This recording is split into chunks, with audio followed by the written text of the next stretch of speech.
10,000 years ago, a deadly virus arose in northeastern Africa. The virus spread through the air, attacking the skin cells, bone marrow, spleen, and lymph nodes of its victims. The unlucky infected developed fevers, vomiting, and rashes. 30% of infected people died during the second week of infection. Survivors bore scars and scabs for the rest of their lives. Smallpox had arrived. In 1350 BC, the first smallpox epidemics hit during the Egypt-Hittite War.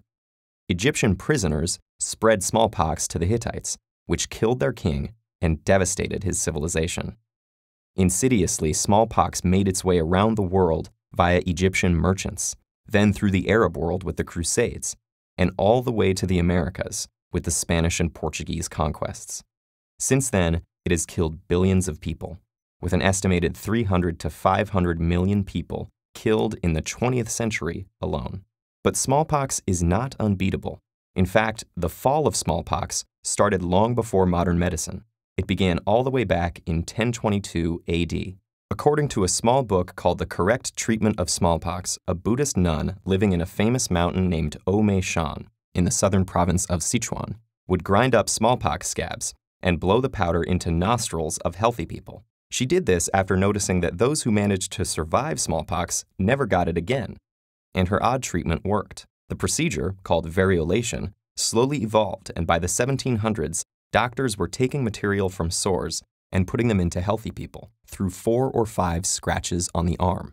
This worked pretty well, as inoculated people would not get reinfected, but it wasn't foolproof. Up to 3% of people would still die after being exposed to the pus. It wasn't until English physician Edward Jenner noticed something interesting about dairymaids that we got our modern solution. At age 13, while Jenner was apprenticed to a country surgeon and apothecary in Sodbury, near Bristol, he heard a dairymaid say, "I shall never have smallpox, for I have had cowpox. I shall never have an ugly pockmarked face." Cowpox is a skin disease that resembles smallpox and infects cows. Later on, as a physician, he realized that she was right. Women who got cowpox didn't develop the deadly smallpox. Smallpox and cowpox viruses are from the same family. But when a virus infects an unfamiliar host, in this case cowpox infecting a human, it is less virulent. So Jenner decided to test whether the cowpox virus could be used to protect against smallpox. In May 1796, Jenner found a young dairymaid, Sarah Nelms, who had fresh cowpox lesions on her hand and arm, caught from the udders of a cow named Blossom. Using matter from her pustules, he inoculated James Phipps, the 8-year-old son of his gardener. After a few days of fever and discomfort, the boy seemed to recover. 2 months later, Jenner inoculated the boy again, this time with matter from a fresh smallpox lesion. No disease developed, and Jenner concluded that protection was complete. His plan had worked.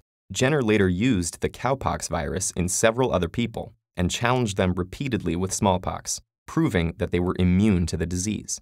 With this procedure, Jenner invented the smallpox vaccination. Unlike variolation, which used actual smallpox virus to try to protect people, vaccination used the far less dangerous cowpox virus. The medical establishment, cautious then as now, deliberated at length over his findings before accepting them. But eventually, vaccination was gradually accepted, and variolation became prohibited in England in 1840.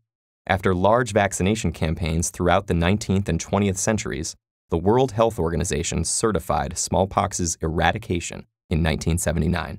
Jenner is forever remembered as the father of immunology. But let's not forget the dairymaid Sarah Nelms, Blossom the cow, and James Phipps, all heroes in this great adventure of vaccination, who helped eradicate smallpox.